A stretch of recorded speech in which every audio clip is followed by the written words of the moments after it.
Bienvenue et bonjour. Bienvenue à vous qui entrez ici pour la première fois. Bienvenue à ceux qui y sont habitués. Bienvenue à chacun pour ce culte particulier de Pentecôte et de confirmation.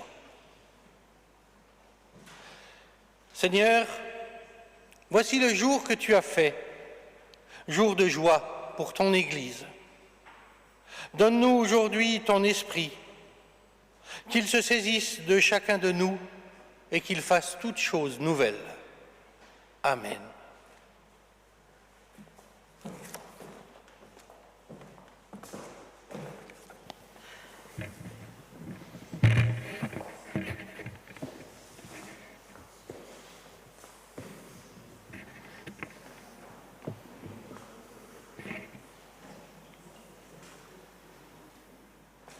JM, c'est quoi cette photo-là?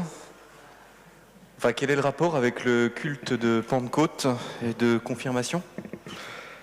C'est la photo qui illustre le thème du culte. Ah. Oui, enfin bon, moi je ne vois pas du tout le rapport. Parce que tout de même, c'est la confirmation. C'est pas n'importe quoi, la confirmation. C'est tout de même pas rien, la confirmation. Joachim, au lieu de te plaindre, de t'en prendre à moi, tu devrais te souvenir de notre rencontre avec les confirmants mercredi dernier. C'est eux qui ont choisi le thème. Nous leur avons demandé, mercredi dernier, quels avaient été leurs moments préférés durant les 3 années de catéchisme, et ils nous ont répondu... Ah oui, je crois que je me souviens. Ils ont dit, ce qu'on a préféré, c'est la nuit, quand on faisait... Attends, je l'ai sur... N'importe quoi. Tout à fait. Alors aujourd'hui, comme c'est votre culte, j'ai choisi de sélectionner le thème que vous avez choisi, qui va apparaître. Le thème de notre culte, ce sera le grand n'importe quoi. Et à bien y penser, c'est un thème qui est en cohérence avec la Pentecôte que nous fêtons aussi aujourd'hui à Jérusalem, il y a 2000 ans ou presque. Il paraît que c'était aussi n'importe quoi ce jour-là. Certains ont même cru que les croyants qui avaient été saisis par l'Esprit Saint étaient ivres. Et n'est-ce pas aussi à partir de ce n'importe quoi, Jean-Mathieu, que Dieu a créé le monde? Ne dit-on pas qu'au commencement, c'était le tohu-bohu, autrement dit le chaos? Et d'ailleurs, voici une image qui va s'afficher, prise par le télescope James Webb, qui serait plutôt une image de l'univers il y a 13 milliards d'années. C'était un peu n'importe quoi aussi à bien y regarder, un peu comme une chambre d'adolescent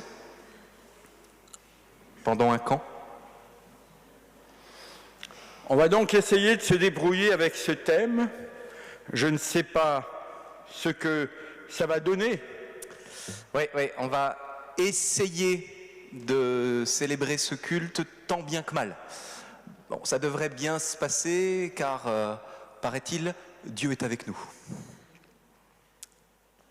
Bienvenue donc à vous, David, Émile, Jade, Océane, Julie et Nathan.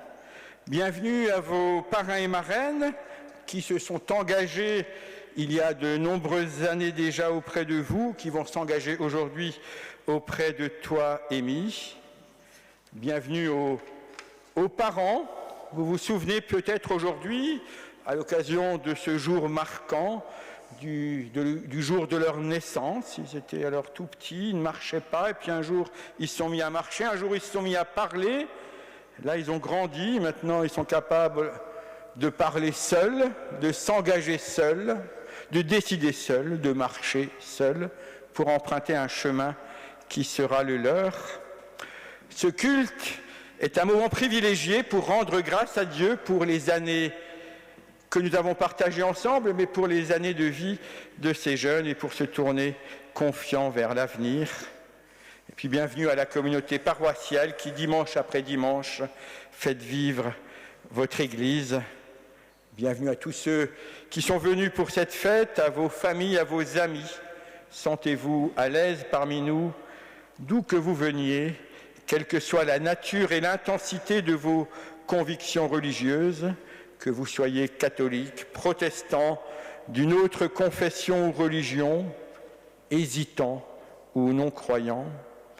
Aujourd'hui, c'est Pentecôte, la fête du don de l'Esprit qui souffle où et quand il veut sur les braises de nos foi fragiles, la fête où Dieu vient parler à chacun dans sa propre langue. Et nous voudrons entrer maintenant dans ce culte par un premier chant de Pentecôte, qui est un chant d'invocation de l'Esprit, Saint-Esprit Dieu de lumière, et on se lèvera pour chanter à chaque fois.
Revenons au grand n'importe quoi.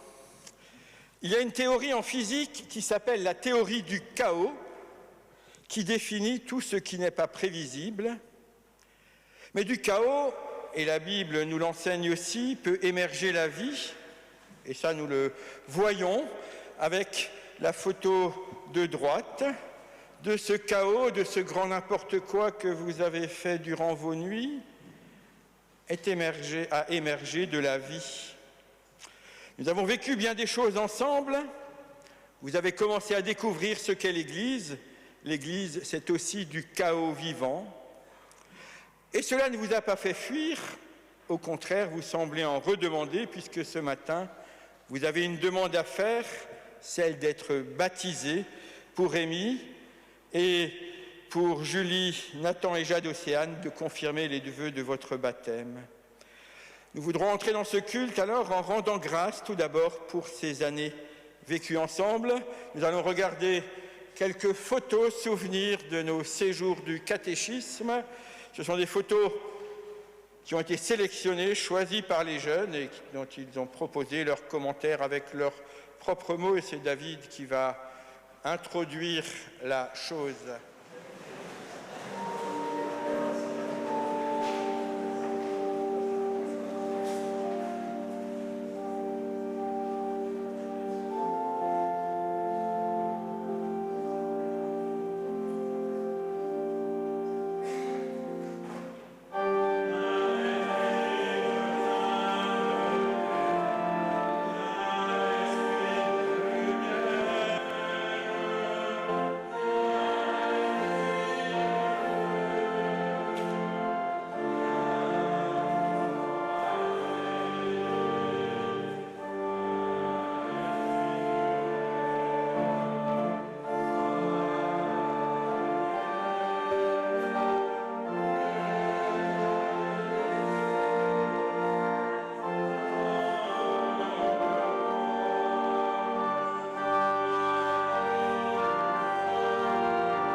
Dans l'épître aux Romains, Paul s'adresse à ses interlocuteurs de la façon suivante.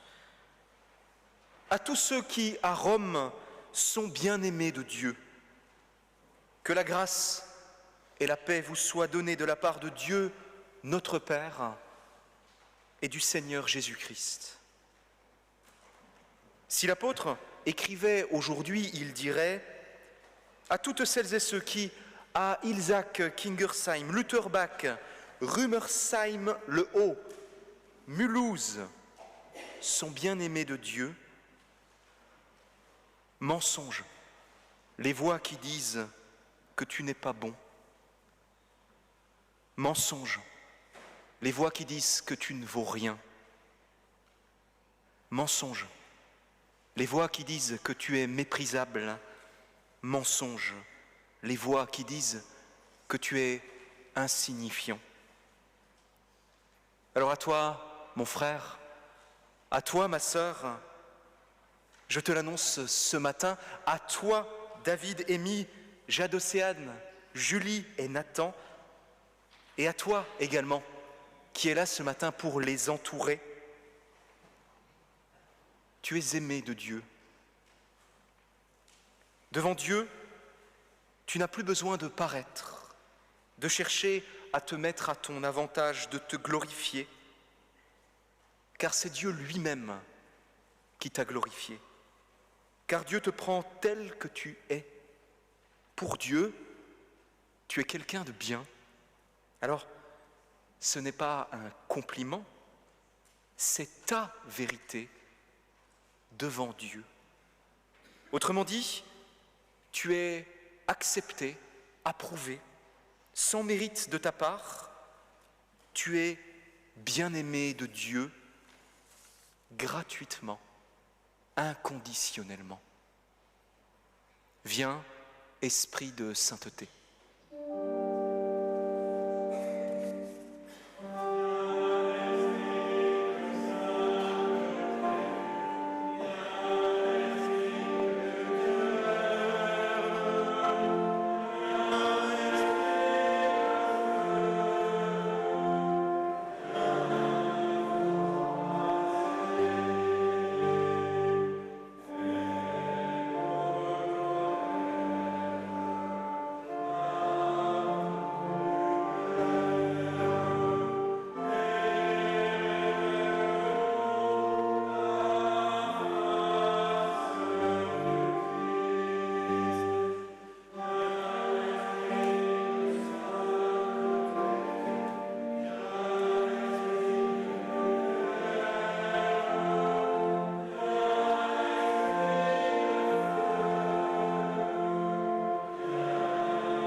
Un hymne juif du XIe siècle disait « Remplirions-nous d'encre les océans? Seraient-ils transformés en plumes tous les brins d'herbe? Le monde ne serait-il tout un parchemin et tout humain un scribe de métier? Scribe pour écrire l'amour de Dieu, ni ne suffirait tous les humains du monde, ni tout l'encre des océans ne pourrait contenir le parchemin fût-il déroulé de ciel en ciel. Alors prions. Donne-nous, Seigneur, d'entrevoir un soupçon de ton immense amour à l'écoute de ta parole. Amen. Ouvrons à présent la Bible.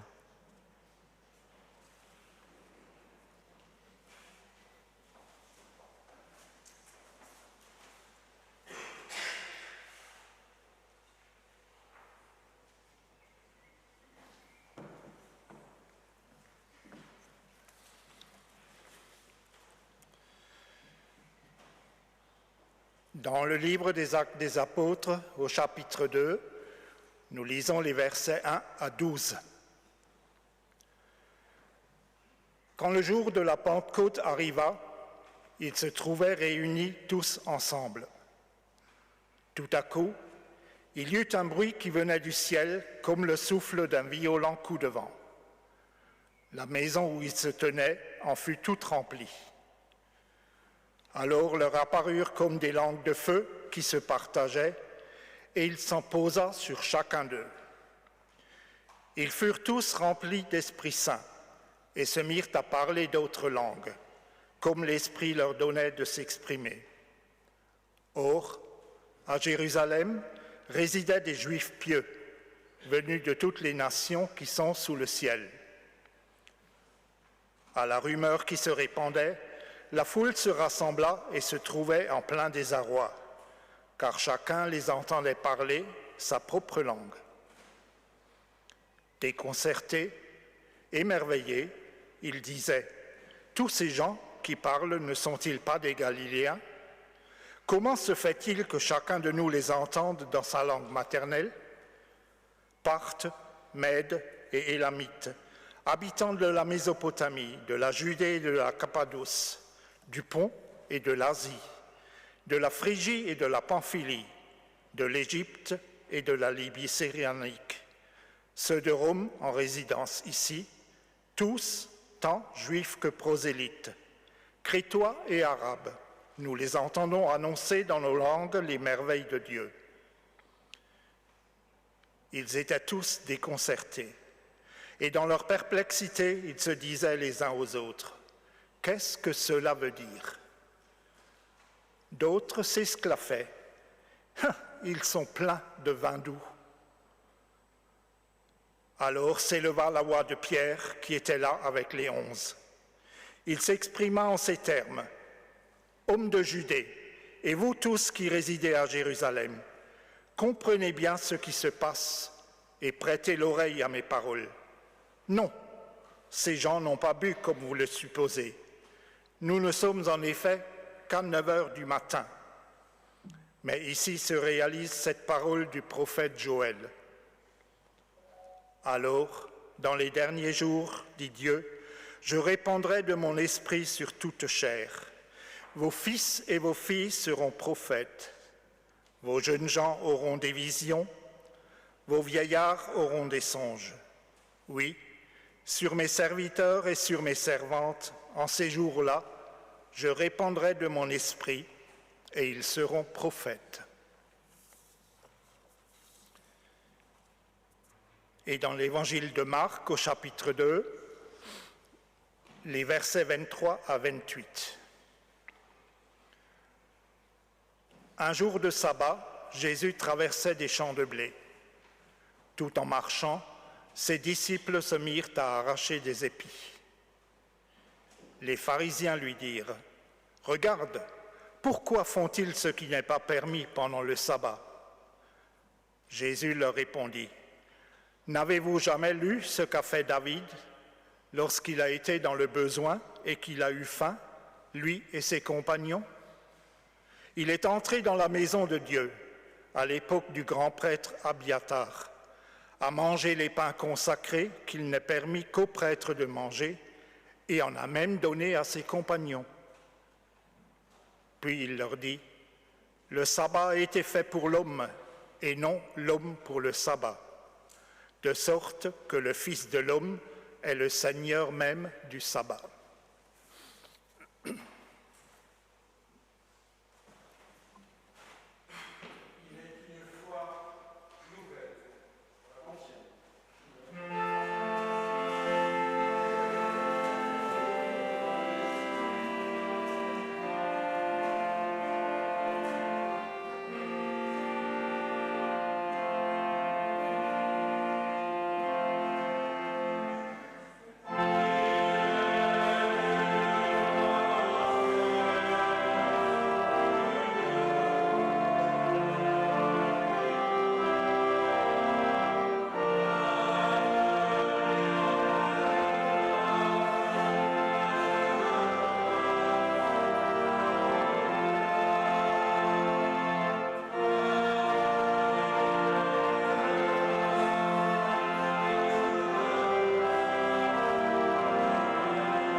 serein.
Alors les confirmants,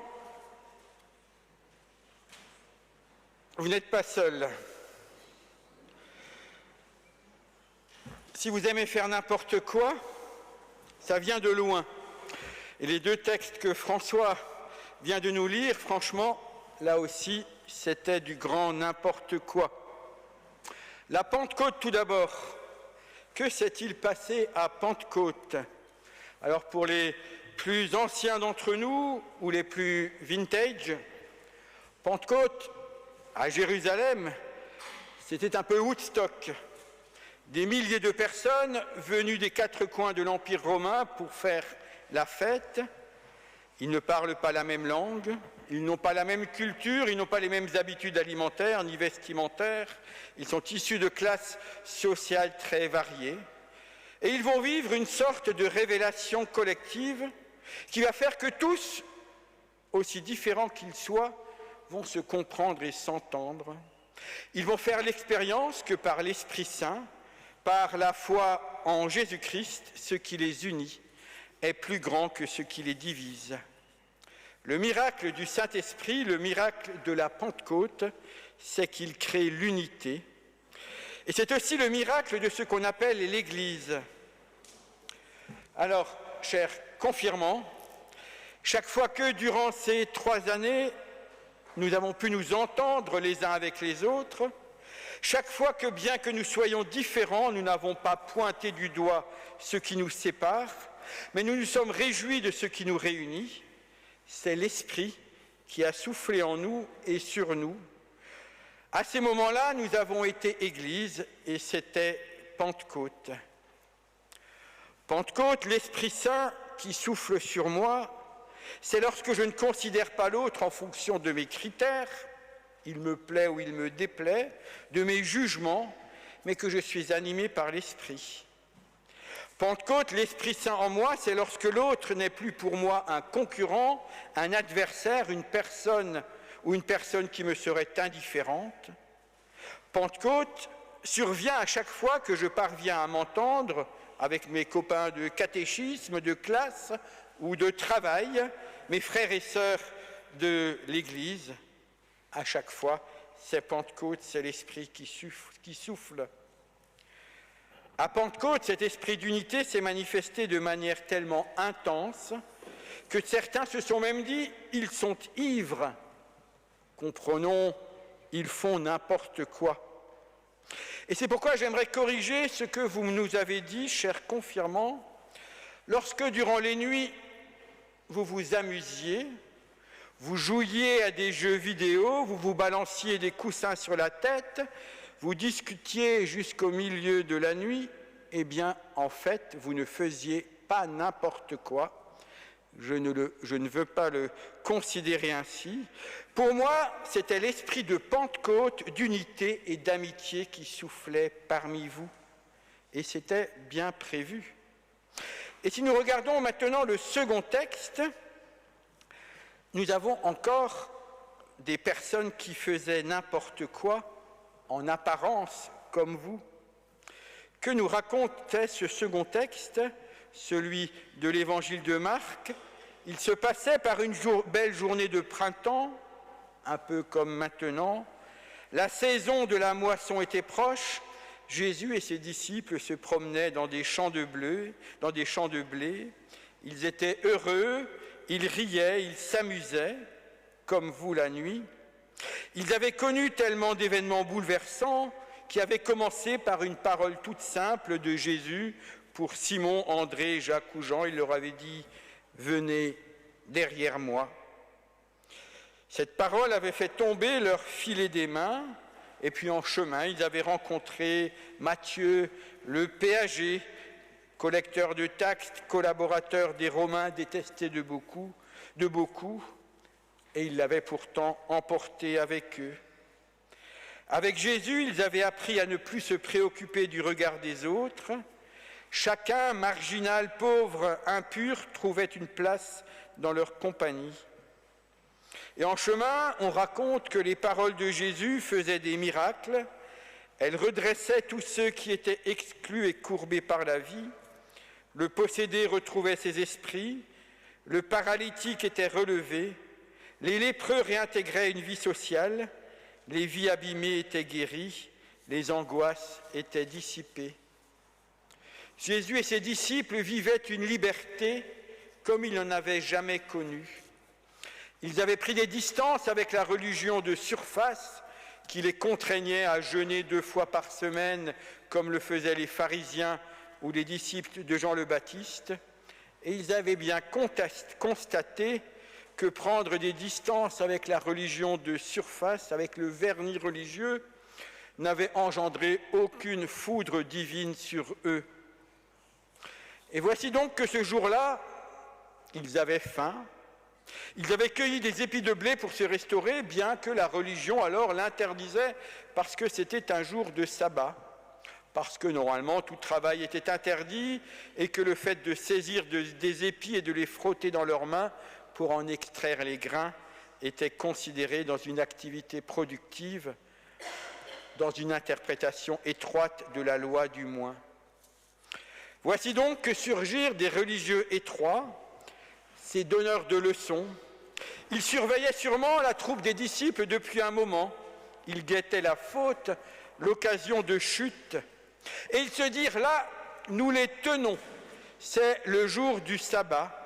Vous avez enfreint l'interdit religieux du sabbat. Vous faites n'importe quoi. Et toi, tu fais quoi là?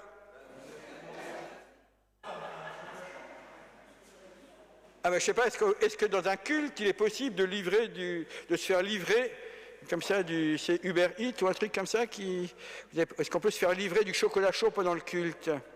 Je ne sais pas si c'est tout à fait bienséant. Bon, on va dire que c'est la liberté de Pentecôte. Ok.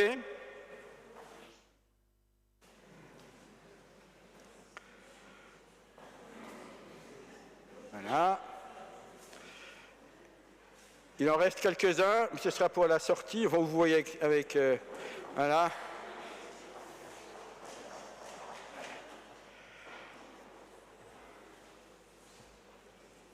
Vous faites n'importe quoi, disaient les religieux. Peut-être que certains d'entre vous se disent, nous faisons n'importe quoi, ils font n'importe quoi. Jésus va avoir alors cette parole fameuse pour castrer ces castrateurs religieux. Il va leur dire, le sabbat a été fait pour l'homme et non pas l'homme pour le sabbat. Cette phrase est une des phrases qui va changer le cours de l'histoire du monde, avec quelques autres, comme « Rendez à César ce qui est à César » ou « Aimer ses amis est facile, mais moi je vous dis d'aimer vos ennemis ». Cette phrase « Le sabbat a été fait pour l'homme et non l'homme pour le sabbat » va transformer complètement la compréhension de Dieu et de la religion. On pourrait actualiser cette phrase de nombreuses manières. On pourrait dire « La religion, pourquoi est-elle faite? Est-ce qu'elle est faite pour l'homme? Ou bien est-ce que l'homme est fait pour la religion? Comprenons, nous n'aimons pas Dieu comme un tyran qui attendrait que nous le flattions et le craignions. Nous l'aimons parce que, comme le dit la première épître de Jean, nous croyons en un amour parfait, et l'amour parfait ne connaît pas la crainte. Jésus nous propose une relation à Dieu nouvelle dans laquelle nous sommes libérés de toute crainte. Vous vous dites parfois, peut-être, chers jeunes, je ne suis pas assez bien, je ne suis pas assez fort, assez beau, assez intelligent, assez compétent, assez populaire, assez tout ce que vous voulez. Vous sentez peut-être que parfois on vous met de la pression au résultat, au paraître ou au comportement. Eh bien, souvenez-vous qu'en Dieu, avec Jésus-Christ, vous êtes libérés de tout cela.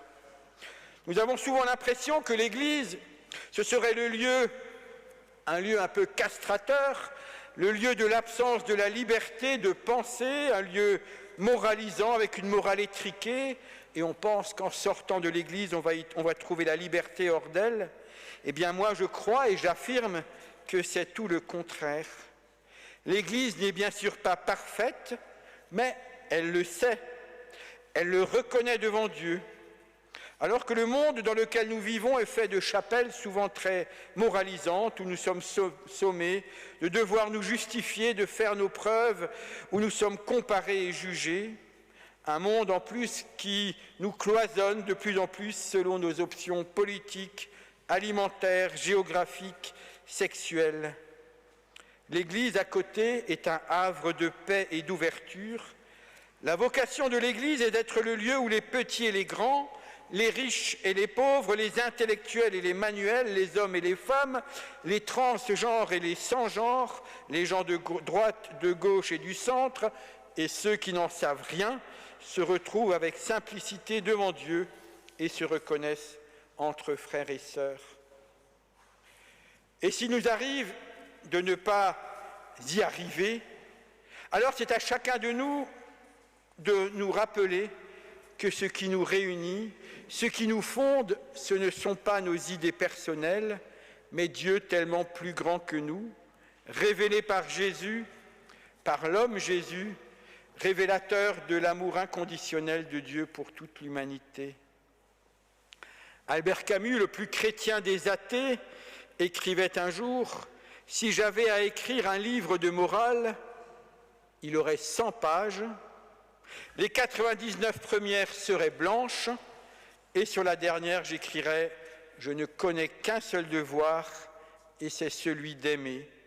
Et pour le reste, je dis non de toutes mes forces. » La seule différence peut-être entre Camus et moi, c'est que lui fait reposer l'amour sur nos propres forces, comme une vertu humaniste, qu'il fait de la capacité à aimer une compétence, là où le chrétien nommera la source de cet amour, il la nommera Jésus, et sa capacité à aimer, il la trouvera dans l'Esprit Saint.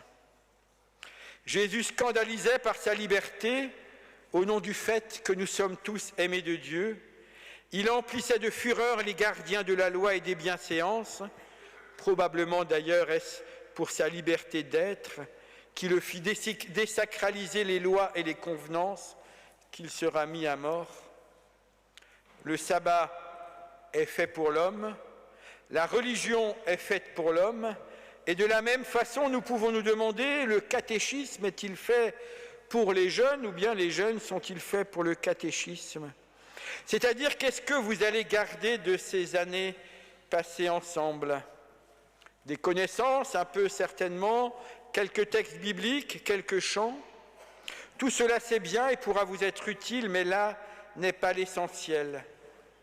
Nous savions déjà que la nuit, vous faisiez n'importe quoi, et lorsqu'on vous a demandé la semaine dernière ce que vous faisiez dans vos temps libres, vous m'avez décrit à peu près tout le rayon numérique de la FNAC, entre PS3, Switch, ordinateur portable, téléphone et PS4. L'un d'entre vous, que je ne trahirai pas, à la question « Que fais-tu de tes week-ends ?» a répondu la chose suivante, c'est une citation donc anonyme. Le vendredi, en rentrant du collège, je joue à la play. Le samedi, je joue à la play. Je mange en jouant à la play. Je fais les devoirs en 10 minutes, puis je joue à la play. Je ne sais pas s'il y a des parents qui reconnaîtraient leur enfant ici. Je vois des regards aussi, où je sens des regards un peu compatissants, pleins de pitié pour vous les jeunes. Je vois des adultes qui brûlent de vous enfermer dans une geôle comme Marie Durand jusqu'à ce que vous vous soyez convertis à un peu plus de sérieux. Mais je dirais à ces personnes, ce n'est pas le rôle de la religion que de faire de vous des personnes sérieuses. Le rôle de la religion et ce que doit vous apprendre le catéchisme, c'est d'abord le goût de la liberté en Dieu. Cette liberté, c'est celle de Jésus, c'est celle de faire de la religion texte ou connaissance ou dogme une religion vivante.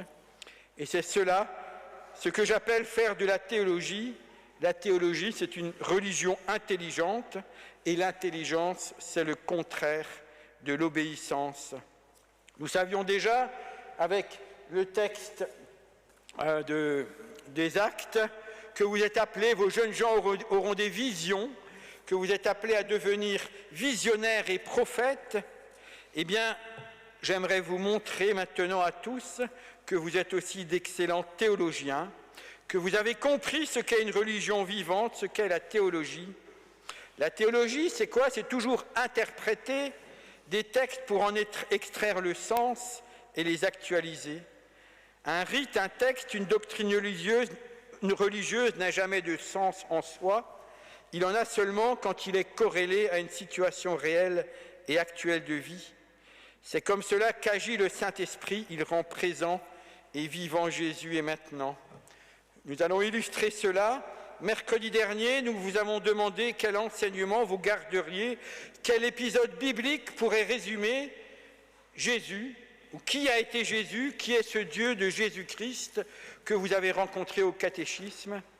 Vous avez alors cité l'épisode où Jésus lave les pieds de ses disciples que vous avez joué lors du culte du Jeudi Saint.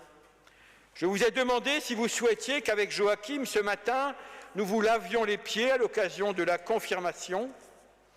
Vous avez répondu avec justesse que cela n'aurait pas de sens de reproduire tel quel ce geste, parce que nous ne vivons pas dans la poussière d'Israël, parce que nous... il y en a 2 qui ont des sandales tout de même, ça aurait pu marcher. Mais assez rarement nous portons des sandales, c'est parce que le printemps est là. Et en tout cas, si nous vous avions lavé les pieds, ce geste semblerait à la fois anachronique et bizarre. Vous avez dit qu'il fallait actualiser et interpréter ce texte pour en conserver le sens et l'esprit, adapté à qui vous êtes et où vous êtes. Vous avez donc été inspiré au sens propre. Eh bien, le sens du texte, du lavement des pieds, c'est de dire que Dieu ne veut pas que l'homme soit fait pour son service, pour le service de la religion, mais bien que la religion soit faite pour le service de l'homme. Ce n'est pas l'homme qui sert Dieu, c'est Dieu qui sert l'homme. Cela n'a pas de sens de servir Dieu, comme si Dieu avait des besoins que nous pouvions satisfaire. Nous ne sommes ni les esclaves, ni la nounou de Dieu. Le sens du lavement des pieds, comme de toute la prédication de Jésus, est bien de dire un Dieu qui se met au service de l'homme. C'est pourquoi vous nous avez passé commande d'un nouveau lavement des pieds pour 2023, d'une manière de dire la liberté de religion qui nous est donnée par Dieu, d'une manière de dire le bien, de le matérialiser, le bien que vous veut Dieu. Vous avez donc commandé tout à l'heure des chocolats chauds qui vous ont été servis, et puis vous avez commandé également des crêpes pour dire que Dieu veut votre bien, et donc qu'à l'occasion de votre culte de confirmation, nous puissions vous montrer combien Dieu veut votre bien et vous aime. Alors pour Nathan, Julie et David, ce sera crêpes au Nutella. Pour Jade, ce sera au Nutella et au sucre. Ah, t'as changé, David? Vous vous débrouillez avec Joachim, hein, il vous les prépare. Et pour Amy, au sucre. David, Amy, Jade, Julie et Nathan, le Christ vous a libérés pour que vous soyez vraiment libres. Amen.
Pendant la dégustation, nous allons vous proposer les annonces. Alors cet après-midi, au Temple de Dornac, il y aura un temps de méditation musicale avec Jean-Marc Singer et Nawab Khan, sitariste indien. L'entrée est libre, c'est au profit de projets en Inde en faveur des populations dalits. Cette semaine, c'est surtout en fin de semaine qu'il se passe pas mal de choses. Vendredi après-midi à 14h, groupe récréatif à Ilzac, non pas de Ilzac, mais à Ilzac, c'est-à-dire que vous n'êtes pas obligé de payer vos impôts fonciers ou locaux à Ilzac pour y venir, hein, c'est ouvert à tout le monde. Samedi matin, à Terre Nouvelle, répétition des Gospel Fellows à 9h. À 10h, ici à Saint-Martin, préparation de la journée œcuménique 2024. À 10h30, c'est bien 10h30 Céline ? 10h, voilà, je ne suis pas allé vérifier. 10h, si vous arrivez à 10h30, vous débrouillez avec Céline. 10h, Godly Play pour les enfants de 3 à 10 ans. Et l'après-midi, pour les grands enfants, à 14h, vie et émotion. Dimanche prochain, nous avons 2 cultes avec Sainte-Seine à Saint-Martin et à Ilzac. Et vous pouvez vous noter, le 25 juin, à l'issue du culte, on aura un temps de discussion, d'échange à propos de l'année passée ensemble dans le cadre de la dynamique mulhousienne et de réflexion pour l'année suivante. Et ce sera suivi, accompagné d'un barbecue. Oui. Et il y a des questionnaires à la sortie concernant, vous pouvez en prendre et les remplir. Il y a aussi un lien internet que vous trouverez sur notre site internet dès que je l'y aurai mis, puisqu'on vient de m'y faire penser. Merci. Voilà, on peut passer celle-ci. Voilà, c'est simplement... voilà. Merci. Et nous allons à présent recueillir l'offrande pour laisser aussi le temps aux confirmants de terminer leur petit repas, puisqu'après, nous allons passer au moment du baptême et de la confirmation.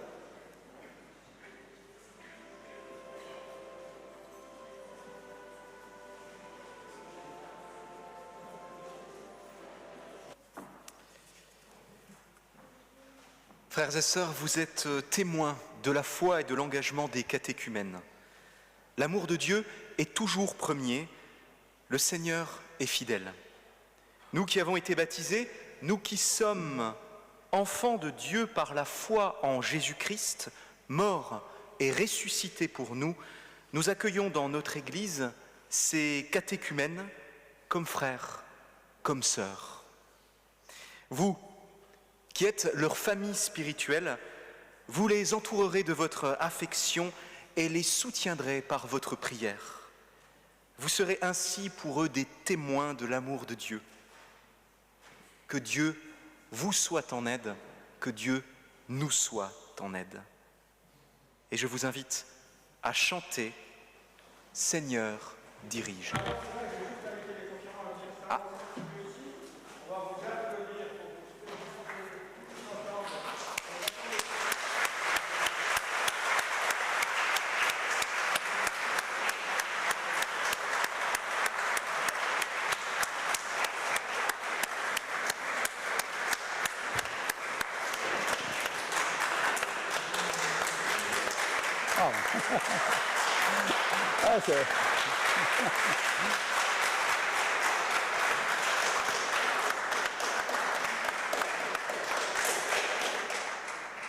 Vous allez y prendre goût, hein? Seigneur, dirige et sanctifie. Merci.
On peut rester élevé.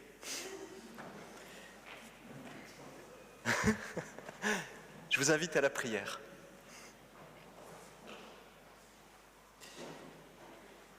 Notre Dieu, par la puissance de ta parole, du cœur de nos tohu-bohu,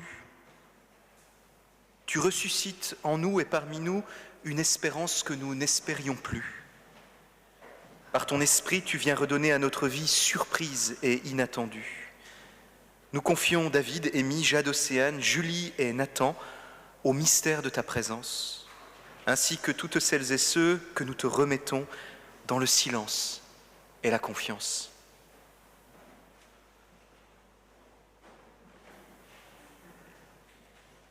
Toi qui nous rejoins en tous nos chemins, tu nous accompagnes à devenir ce que chacune et chacun sommes déjà, un être aimé de toi.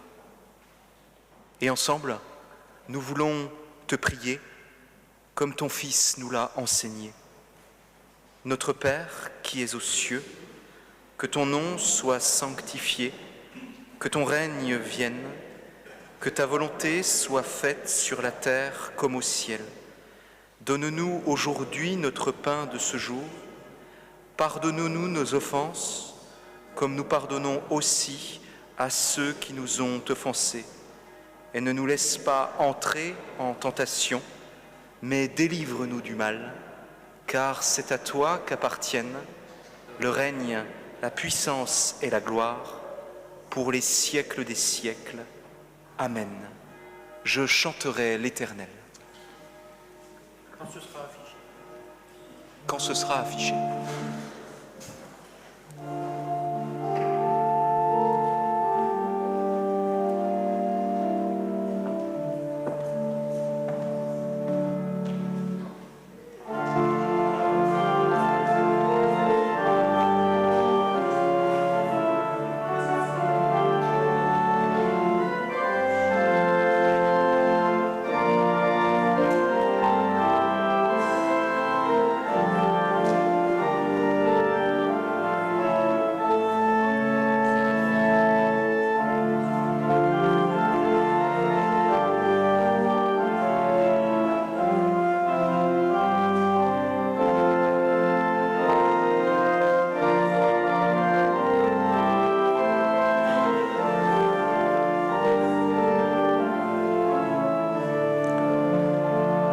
Nous allons le reprendre tous ensemble.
Nous allons reprendre à présent la route vers nos apéritifs respectifs, apéritifs familiaux pour certains. Il y a un apéritif aussi proposé à l'église, vous avez le droit de faire les deux. Voilà, en tout cas, un apéritif se prépare ici à la sortie. Et c'est avec les confirmants que nous allons, c'est eux qui vont nous envoyer. Les confirmés, pardon, autant pour moi, c'est fait. Aujourd'hui, la vie commence et recommence. Tout est possible à celui qui croit. Ressortez de cette église étonnés.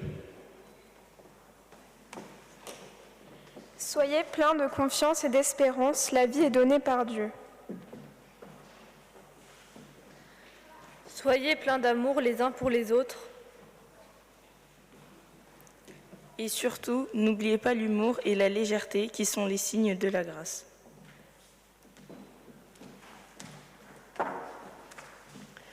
Sœurs et frères, que le Seigneur vous bénisse et vous garde.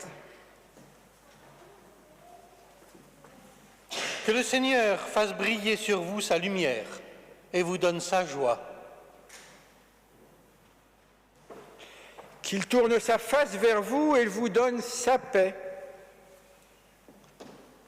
Au nom du Père, du Fils et du Saint-Esprit. Amen.